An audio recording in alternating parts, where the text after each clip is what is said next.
we do any of that, how are you, mate? You well? You good?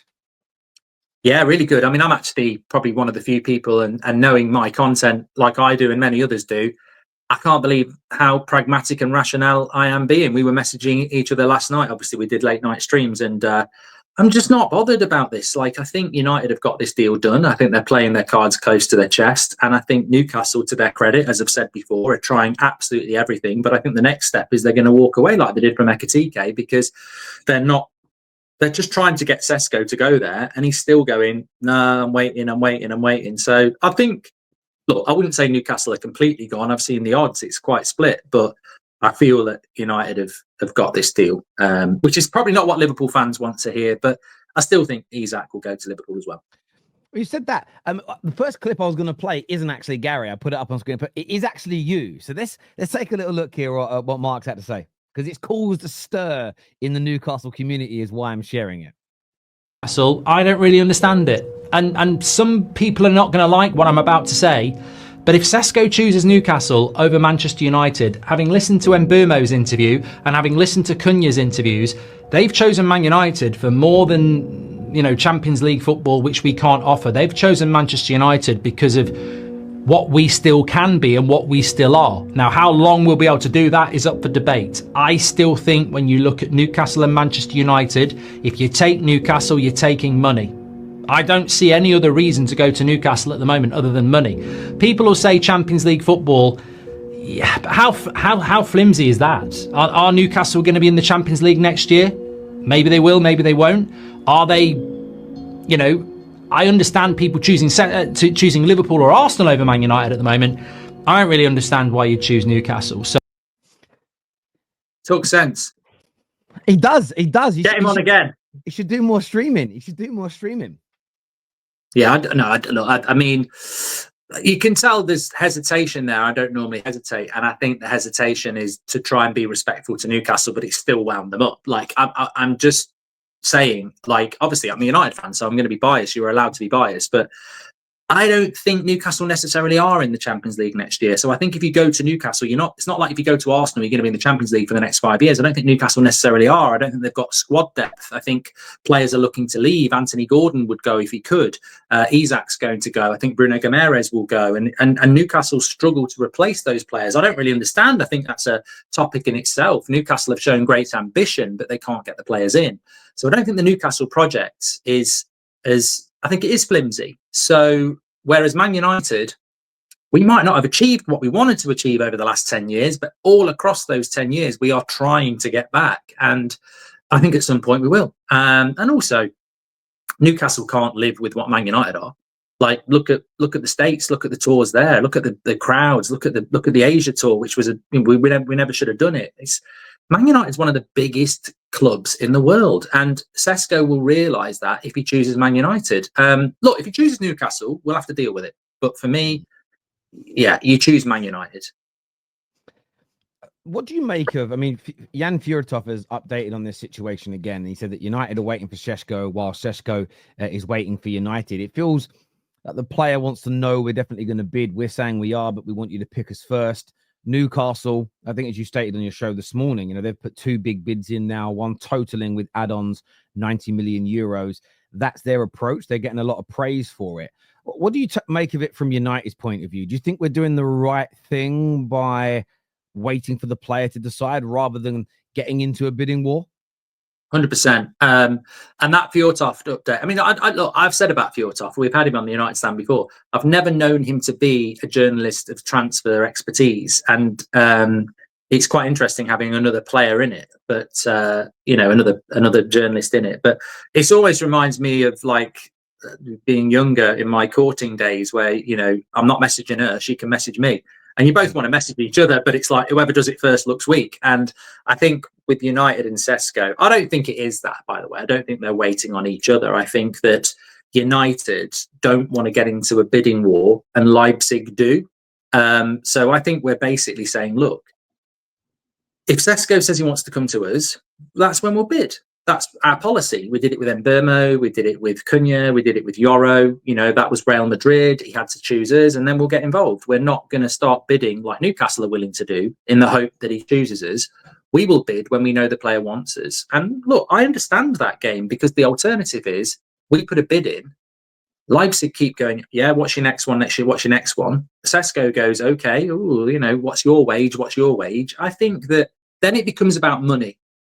And Newcastle might be quite happy with that. But I think we're right not to be driven by who can outbid who can give the biggest wage. We want players that want to come to Man United. And I want players that want to come to Man United. I don't want to get Sesko because we give him a stupid wage and a stupid fee. That might work for Newcastle. I understand that. Some clubs do that. I actually want a player that wants to come. I think he does want to come, because I don't think Man United are the sort of club that gets David Ornstein last week to say we're all in for Sesko on a whim.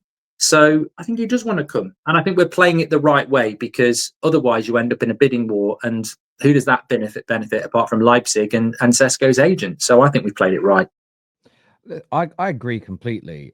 This is, you know, all summer I've spoke about, yes, I wanted the transfers faster. I've called that out both here on the Terrace and on the United stand. But I still want the right profiles, and I want the right prices, and I want us to be stern. And I've had a lot of banter for it. Oh, Terry's just happy that United have been gritty and hard to deal with. Yeah, I am, and I stand on that. We can't sit there and say that we're waiting for the player to decide before bidding and then bid. Because I think all these small things, you'll know this, you employ people.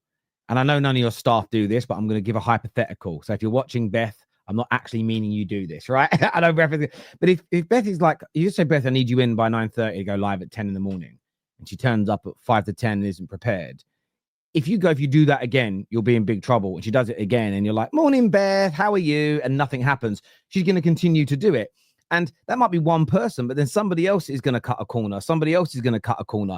And then before you know it, the United stands in trouble from a quality point of view, timing, research, and the content drops. Football clubs are the same.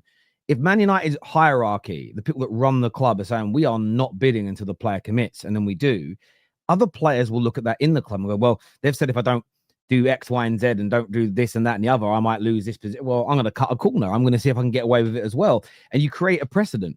And Newcastle, very similarly, they've said they've got 48 hours from Monday morning. So let's say it's 9 a.m. to give a time. They've said 48 hours to make a decision. Well, if we get to this time tomorrow morning and he hasn't made a decision, what do Newcastle do? Phone him again and go, please join. Do they look weak if they do that? Or should they walk away and go, actually, we've got more pride than to break our promise? And I think that's really telling in this for me as well. Like, it's who's going to yield first. And personally, I think Newcastle will. I think Newcastle will not pull out of the deal tomorrow morning if a decision hasn't been made. And that will then tell me more than not that he's going to pick Man United, especially.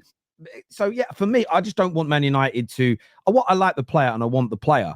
But I do think for longer term growth, we've got to have a plan and we've got to stick to it, even through adversity within that. And we've all been there in life where you've got a goal. Oh, this is a problem, though. We've come across a problem within that process.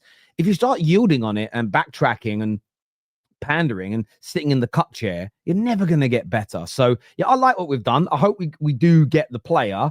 And I don't think we'll pay as much as Newcastle bid last night, personally, either. I still want to know about this special club thing. Who's this special club? Yeah, I think, well, this is it. People say Newcastle can blow Man United out of the water, but they can't really, because Sesko's got this sort of special club release clause. I think Ben Jacobs was on about this, where it tops out at 80 million euros anyway. You can't really go above 80 million euros because that's not in the agreement or clause anyway, which makes me laugh because obviously we're in the content game. And I saw a lot of aggregators that I follow last night and I respect. And, you know, I'm sure there's content creators doing it as well. Maybe someone from the United Stand's doing it. I think people were winding me up that Beth's done it. But they were like going 90 million euros, walk away. And I'm like, what? And it's like the whole Sky Sports thing where they turn it into pounds. It's not 90 million pounds. It's 80 million euros plus 10 million euros in add-ons. Well, if you're paying the add-ons, he's been a bloody success. So ignore that. So it's 80 million euros. And 80 million euros is actually 70 million pounds, which is the price he's always been.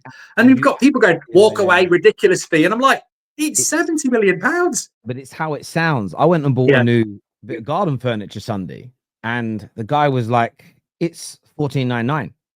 And the other half's like, oh, it's $1,400, but it's $1,500. It's just $14.99. It actually, when you put in the actual cost conversion. And by the way, that's with basic cost FX, foreign exchange online. Football clubs get much better exchange rates. How do I know this? I used to do it for them. I used to do their FX and get their pips down. That's literally one of my old jobs. It comes in at around 68 million. So again, it's semantics to a degree. 60 and with an 8 on sounds a lot less than 90 million. And it's that view. If someone said like 60, if you word it differently, if Fabrizio and Ornstein said, look, United think they're going to pick it up for 60 million odd, you go, oh, that ain't bad. But then you put the whole deal together and put it into euros. Actually, let's put it into US dollars. That's even higher. It's $100 million. It's the same difference. And I think we have been suckered into that a little bit, in my personal opinion. I totally agree.